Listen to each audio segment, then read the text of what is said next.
Hey you guys, it's Peter, and welcome to my channel, Peterisms, where I tell stories of my life and just little things that I have learned as I have grown into the person that I am today. And about a month ago, Tony, who watches my videos regularly, hello Tony, how are you, recommended to me that I do a couple different kinds of videos. One of the videos that he recommended was lessons that I learned from my mother before she passed away. Another video that he suggested was things I wish I had told my husband before we got married. And he also told me to maybe do a video about like things I've learned from my father. And I loved this idea. You know, I love lists in general. And so I think I'm going to kind of start making it like a regular series on here. I will say this before I get in this video, since it's Saturday and yesterday I did not post a Dear Peter video, nor did I the week before. I'm not getting a lot of emails, you guys, unless they're very, very serious and they're things that I can't address in videos. So if you would like your advice answered in a Dear Peter video, email it to me. The email is listed below, and I will put it into a video and give some life experience advice based on mistakes I've made or things I've learned as I have grown into the person that I am today. And I love doing those videos. I have a couple that I can still do. It just didn't feel like the right time for me to do them when I had sat down to film the other days. So today I'm going to do a video, you've probably already read the title, about 5 things that I learned from my mother before she passed away. And because I want to do this over the course of some time, and I wrote a blog post, I think I even did a video about it on here. I did a blog post about like 30 things I learned from my mom before she passed away. I didn't go to that blog post to look it up to see like what I had written on there. So I just randomly sat down and I thought to myself today, okay, what are like the 5 today, just in today, what are the 5 most pivotal lessons I learned from my mom that are affecting me today on Saturday, if that makes sense. So I wrote them down, and the last one is probably the most important for me, but I wanted to kind of go in here and just discuss what she taught me, how she taught me, and what I do with that today, if that makes sense. So the first one is to always focus on the small things in life. My mom was so good, and I don't know if it's because she grew up very, very poor and small things meant something to her, but she was always like very focused on the small little things in life. And in fact, in gift giving, she never gave these extravagant gifts. She always gave gifts that were like perfect for that person's personality. And it's one of the things, since she has passed away, that so many people, my cousin, my aunt, have told me, you know, like, just friends of hers have said like, oh, I really miss your mom's gifts because she was so perfect in like finding the perfect gift for somebody. I mean, she would go to like 10 bookstores just to find a book that I had mentioned like 5 years ago, you know? And then she would write a handwritten note on why she bought this book for me and what it meant to her, or if it was a book, you know, that I hadn't mentioned but that meant something to her. Like, let's say, for example, it was my 24th birthday. She would find a book that she read on her 24th birthday, you know, or that year, because she had all her journals from that. So she would like pick a book that she had read that year that impacted her, and then she would write me a letter and explain to me why that book had impacted her that year, and that, you know, she hoped that I gained something from it too. So there was always a coolness to the gifts that she gave. Small things meant something to her just in general in life, you know, whether it was just a random flower while she was walking, and she would never pick it. She would always just talk about it later, you know, or, you know, she always stopped, and this is something I've really learned to do, wherever there were fresh flowers, she would stop and smell them. And I do, if you're with me, you'll know I do that a lot. In Miami, there were fresh flowers everywhere, and I think I drove my husband crazy a little bit. I would stop and smell the flowers, you know, in the hotel lobby or at a restaurant or whatever. But those are like small gifts the world gives us that we just kind of pass by sometimes. And I think that one of the things that my mom realized was that the real art of living is in the details. It's in the smallness. It's not in the huge experiences of life. It's in the small details, you know? So the things that meant the most to her, whether it was like, you know, some little random quiche that she would find at a store and bring home and cut into, you know, 2 pieces, one for me and one for her, or, you know, she would get a sample of some kind of coffee that she loved and make a pot of it, and it would be like, you know, blueberry honey coffee or something, and she gets so excited about just these small little details of things. And She was always like that. You know, from a very young age, like when I would have a bath, she would let me pick whatever color I wanted in the bathtub, you know, with coloring, the food coloring and, you know, just random stuff like that. And, you know, it was just always the smallest little details made her life like so much better, you know? And she was very appreciative of those small things. And reading her journals, she just has like little dashes of like, you know, little things like a bunny rabbit was like hopping through the yard today. You know, it's just little random things she has all through her journals. And it's made me appreciate more the small details of life.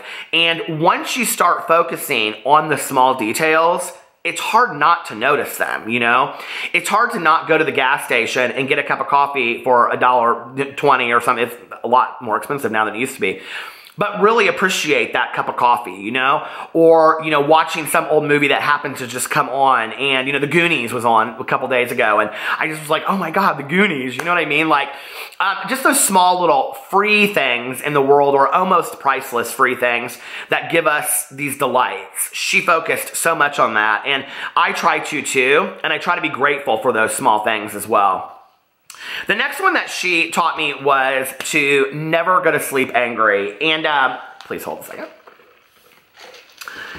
I would love to sit here and tell you that my mother and I never fought, but that is just not the truth. And we fought a lot sometimes, especially before both of us got sober. We argued a lot.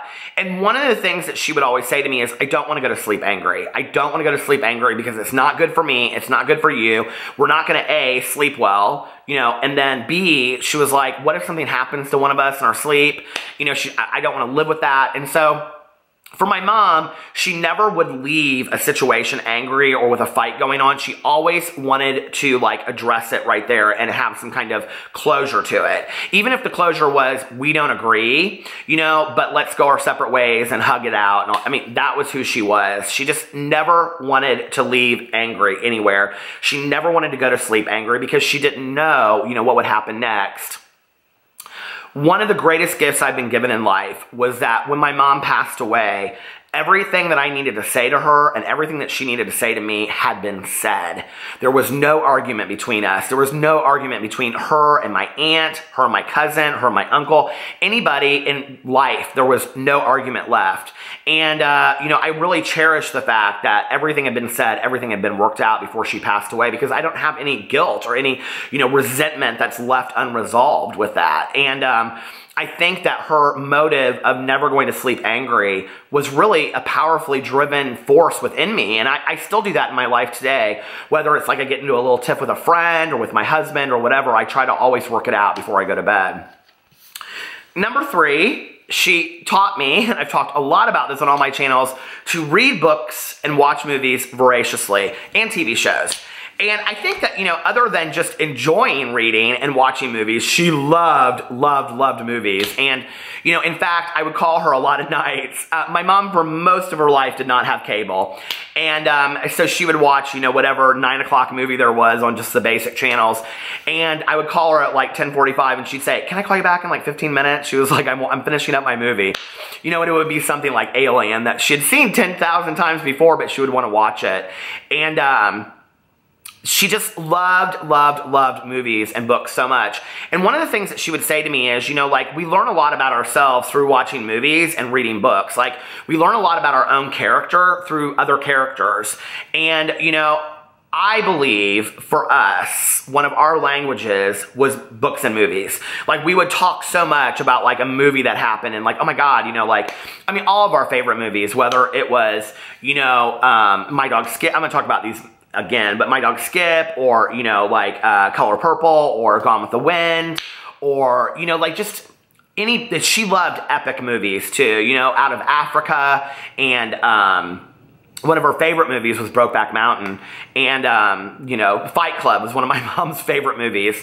You know, that we always would talk about the movies and have these deep discussions about that, and I miss that. Like, that's not something that, I don't have a lot of people in my life today that want to have those deep discussions, you know, about movies or books, and which is one of the reasons I'm so grateful for being part of BookTube and having a BookTube YouTube channel, because I can go over there and talk about books and have other people that enjoy the same books. So We need to have a movie tube. Is there a movie tube?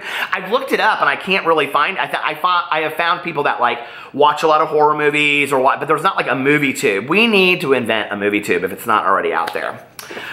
The next one was to listen to music that invoked emotion. And it's interesting because my mom went through huge periods of music in her life, and I believe if she were alive today, she would really love electronic dance music, which is one of my favorite kinds of music. My mom, towards the last, let's say, 20 years of her life, really loved music that made her happy. She was a person that struggled a lot with clinical depression, and, you know, anything that could kind of get her out of that, inspire her, motivate her, you know, really was like music of the soul. And when I was younger, when I was growing up, she listened to exclusively folk music like Judy Collins, Joan Baez, Joni Mitchell, you know, Pete Seeger, Arlo Guthrie, Crosby, Stills and Nash and Young, The Grateful Dead, Led Zeppelin. My mother loved Led Zeppelin. You know, on and on and on. To like from kind of like folk music to classic rock. You know, the Rumors album by Fleetwood Mac was one of my mom's all-time favorite albums. And then, you know, as time went on, she stopped listening to that. And I can remember one time she was only listening to reggae music like Bob Marley because it made her so happy. And then she would also listen to like, I had made a mixtape for her and it had like Janet Jackson mixes on it. And she would walk and she would listen to Janet Jackson mixes, right? And I would say, do you ever listen to folk music anymore? And she'd say, no, I don't. And I would say, why not? She'd say, it makes me sad. It kind of takes me back to that period in my life and I don't want to be sad about that anymore. And she's like, but sometimes when I want to feel emotion, when I want to be sad and cry and get it out, I do throw on those records. You know, I do listen to that because it kind of like invokes some kind of emotion in me. And today I do the same thing. You know, I make, you know, playlists of happy music. I have them on my phone, playlists of happy music and playlists of sad music. And, you know, when I want to feel like bold and confident, I have a playlist of confident music and it's called my Diva playlist. And, you know, like, I think it's good to have all those playlists, you know, that we can go to and listen. And I can tell you that, like, when I want to be sad or when I want to invoke some emotion, I listen to, like, the Color Purple soundtrack or the To Kill a Mockingbird soundtrack, which is fantastic. Or, you know, the last few minutes of My Dog Skip, and I actually have, like, that last 2 songs downloaded on my phone. And those movie soundtracks for me invoke emotion because of my experiences or my, let's say, shared experiences with my mother through those movies. And Out of Africa is the same way, the soundtrack. I love movie soundtracks. But, you know, like happy music so inspires me, you know? And when I'm listening to happy music, I'm just like dancing in my car and I'm like singing at the top of my lungs, you know? Or whatever, like I love that feeling too, to just be free. And I think that music is such, like, I say this a lot on here, that friends are extensions of our souls. But I also think that music is an extension of our soul, and I think it allows us to be free and to feel ourselves, you know what I mean, emotionally, and I love music for that. And the last thing that she taught me, and I don't think she planned on teaching me this lesson, but the last thing that she taught me was don't wait till it's too late. And what I mean by that is my mother had all of these plans for things that she wanted to do in her life. You know, in her life, she had major career dreams that, I mean, by 64 were never going to probably happen anyway.